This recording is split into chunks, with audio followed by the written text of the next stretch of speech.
Good morning, YouTubers. In today's video, we're going to talk about pruning. Pruning trees, of course. Enjoy the video.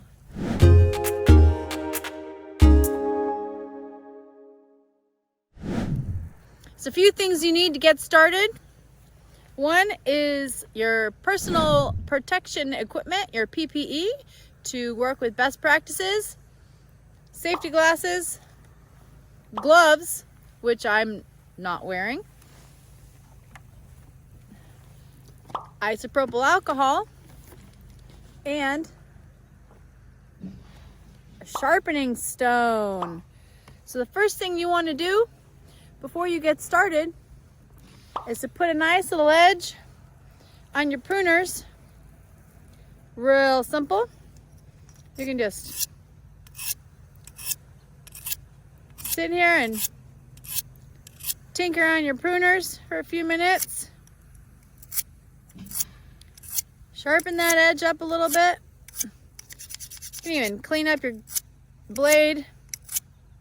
If you have good Felcos, you can actually change out your blade, which is a good thing to do once in a while, so you have fresh edge. Why do you want a fresh edge? So that when you make your cuts, they are clean and precise. That way you're not bending, smooshing, or fraying the stems. You want your edges to be nice and clean and crisp cut so that the wound wood, where you make that cut, can easily callus over and close up that cut you make on the tree. You also want to use isopropyl alcohol with a little bit of rubbing. It's a fresh jar here. I always just pour a little on, let it soak for a minute, get nice and wet.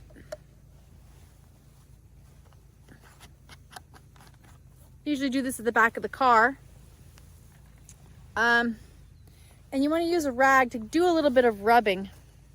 I'm using my t-shirt here because that's all I got this morning. It is 6:30 a.m. on a Sunday morning. We're here to prune and mow because it is mid-July here in California, and it is going to be over 100 degrees in the orchard. So we as humans don't want to be out here when it's hot. So we're here early in the morning to get this work done. So I'm just using my shirt here because I don't have anything else. I was trying to be prepared, but you know, it's all good. So a little fresh edge and a little isopropyl alcohol. What is the iso going to do for the pruners? So it's going to kill off any bacteria or fungi that could be on these pruners that could possibly be transferred from my garden to the orchard or from one orchard to another. So you definitely want to use best practices. Keep your pruners nice and sharp and nice and clean in between orchards. All right, so let's go find a tree and start cutting. All right, and we're back, and we have the beautiful California sunrise right behind me with my irrigation going in zone 4, keeping these trees nice and moist so they can recover from today. So I'm going to practice on this twig just to show you. These are small hazelnuts, and usually I don't prune for the first 2 to 3 years of orchard establishment because the trees are so small and we're really trying to just get a nice big root mass underground. So the first few years of growing the truffle orchard, you're really trying to grow your roots and make a nice, well-established tree. But in this orchard, which is a reestablishing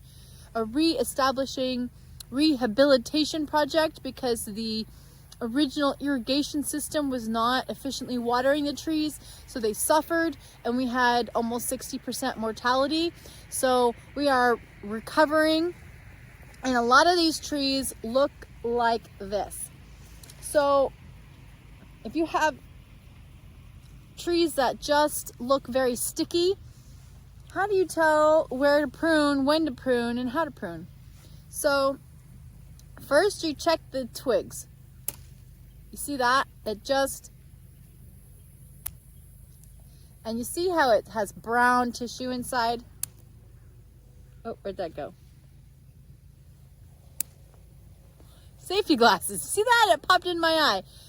So here we have a twig. You can see inside it's totally brown. There is no green tissue and not at all. That is a dead twig. Those can come off. You can leave them there if you want. I mean, they're good places for birds to perch. But so that's one thing you want to test is, are the branches alive? And if they're dead, you can go ahead and take them off. When you're pruning, there's a lot of things to consider. One is shaping the tree. 2 is airflow through the canopy of the tree. And 3 is, are you doing things for the tree versus doing things to the tree? We are doing things for the tree mainly, and sometimes we do things to the tree to reduce the height of the tree or reduce the canopy weight to allow more airflow and sunlight filtration. So these are all things to think about and consider when you're pruning a tree. And basically, you want to look for your anatomy of a tree. You want to see where the buds come out on the branch. You want to find your shoulder. My terminology at 6:30 in the morning.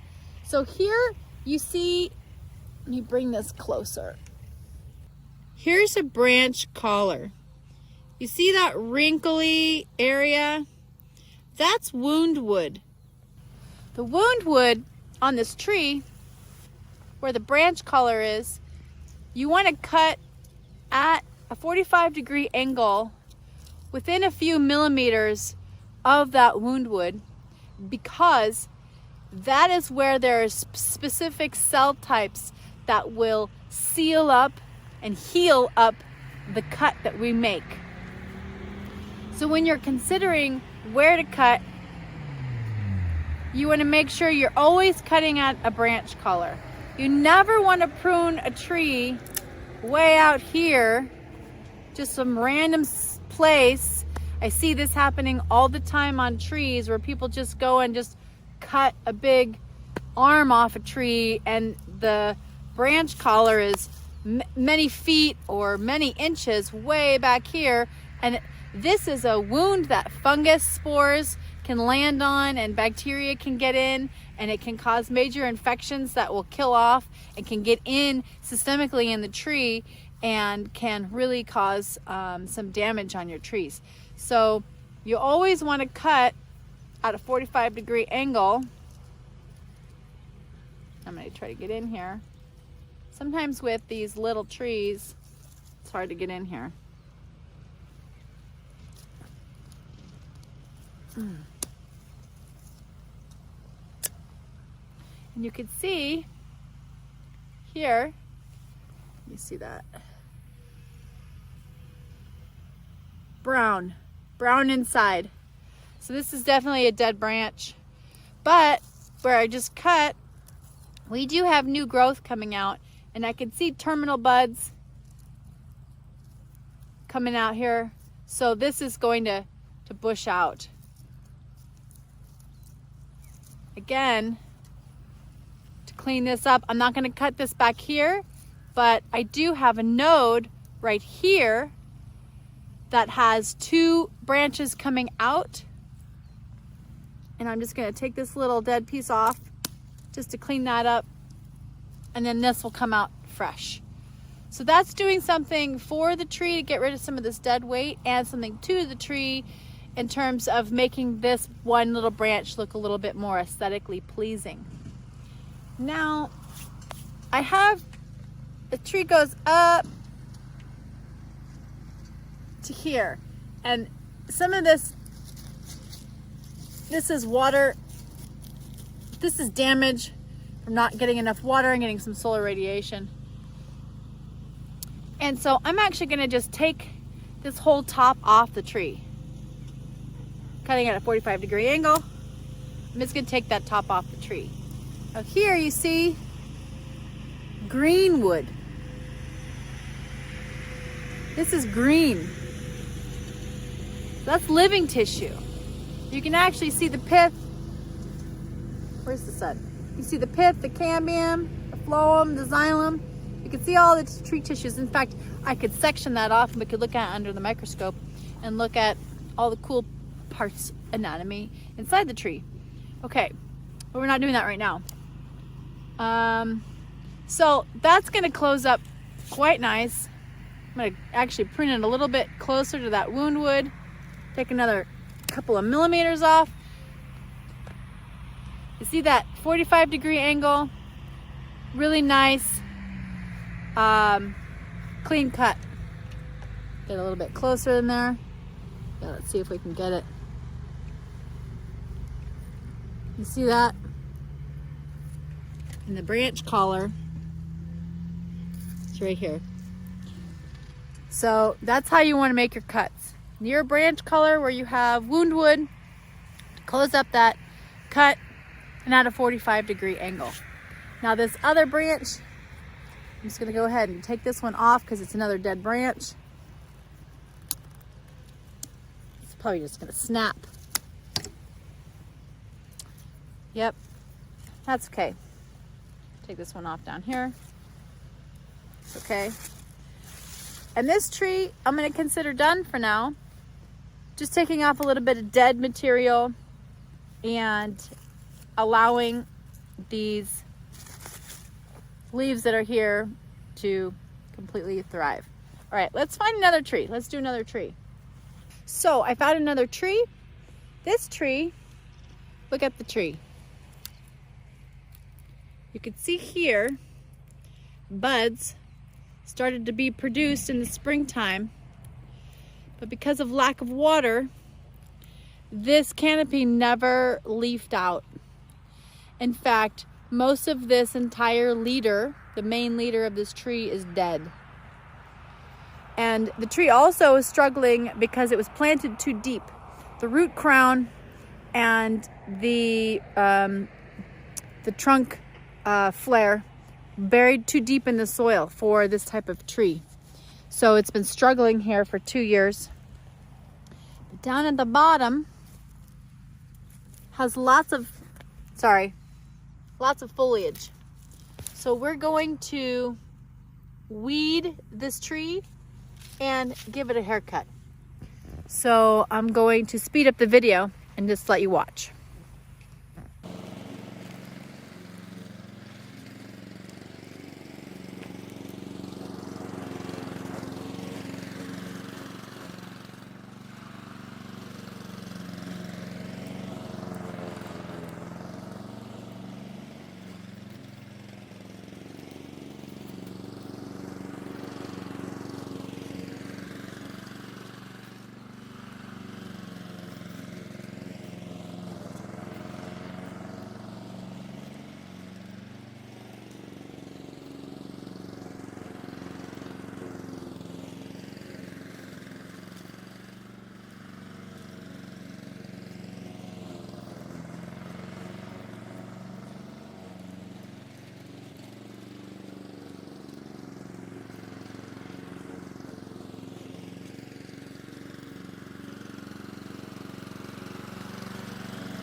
Okay, so what we did was we pruned out that dead central leader. I chucked it over there. And then I hand pulled the weeds from away from the tree. It's really important to keep your trees free of weeds because the weeds will suck the water first before the tree gets the water, because the root mass of the weeds are on the surface above the tree roots. So it will steal water from your trees and will help kill your trees. So keep the weeds free from around the base of your trees in your root zone of your trees. And then I just pruned out the dead part. You want to see the cut I made?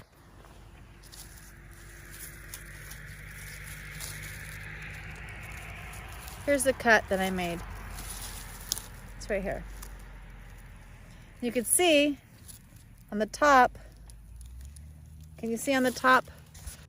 Okay, so you can see the little photo here, the cut that I made.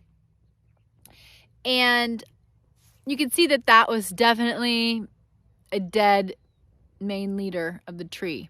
So what these trees are doing in recovery is they are starting to create a new root crown at the surface of the soil. Since the trees were planted too deep, the root crown was buried, the trunk flare was buried too deep in the soil, which caused delayed growth and a lot of mortality.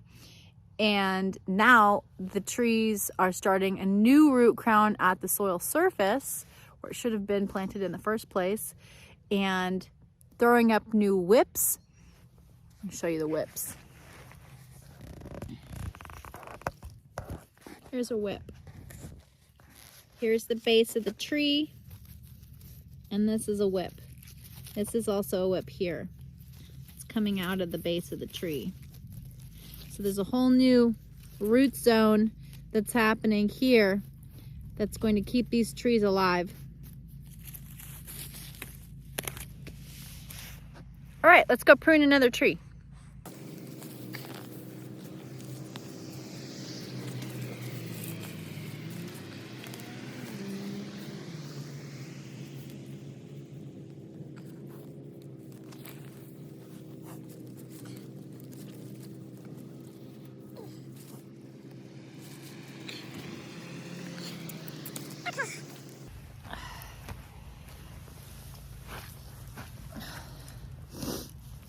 Okay,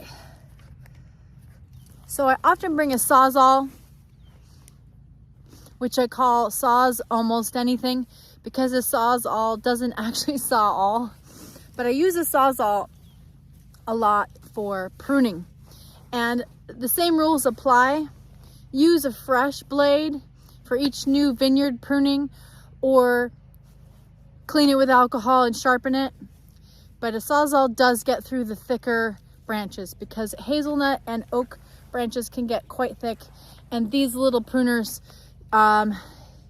it just makes it faster.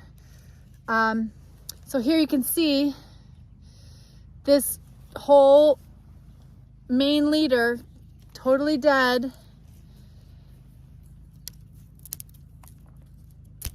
Just snaps right apart. Brown. Totally dead. But this tree has new whips coming up, and here's the mulch that we put on last spring. So it's been on for a year plus, since 2021. And this is rice hull and charred rice hull, which makes a biochar, and lignin rich, which truffles like lignin. So here, this tree, pulled the weeds out, and now you can see here, the original branch was here, and now these whips are going to come up and become the new tree. So that's the one good thing I like about hazelnuts, is they always are sending up new shoots, and you often want to have 5 to 8 leaders always, and let them grow for several years. And as those start to lose vigor, you can prune out the old ones and allow a couple of new ones that are very vigorous to grow. And as the tree fills out, so does that root ball expand, and the bigger your root mass is, the more opportunity of real estate you're giving your truffles, and the more availability you have for primordial growth and for your truffles to grow. Okay, so let's go prune one more tree. So here's the tree now. Clean up the weeds, pruned that one branch, and now it looks like a more full tree, even though I removed some of the dead sticks and dead weight off the tree. So just doing things for the tree to clean it up and allow this nice, beautiful green foliage to thrive and the whips to continue growing and take over. All right, let's do one last tree just for good measure.